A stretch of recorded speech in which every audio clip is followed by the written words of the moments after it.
fun like this.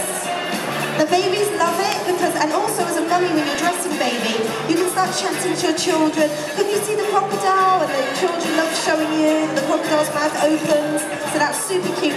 This is a really lovely life as well. You've got matching shorts and t-shirt. You've got the lovely bold embroidery of the amazing animals on there, which is taken from their toys through to the clothing. But again, mummy can dress baby or child as they get bigger and say, can you show mummy the elephant? Can you show mummy? And it just makes dressing so much easier as well. Thank you very much, William and Emma. Here she is. It's our girlies. And for the girls, it's really cute, pretty little bow detail on Paige's leggings. And again, she's got the really cute little pinafore with all those lovely brightly coloured animals on there and play features. I think we've got a little pinafore underneath Connie's raincoat. It's a little skirt. And again, there'll be all the little play features inside there. We see your little skirt, Connie.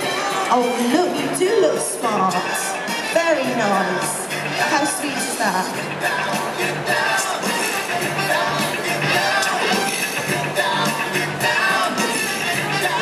Thank you very much, girls. As I say, you can find this in Mothercare. You can find it online and it's going to be in the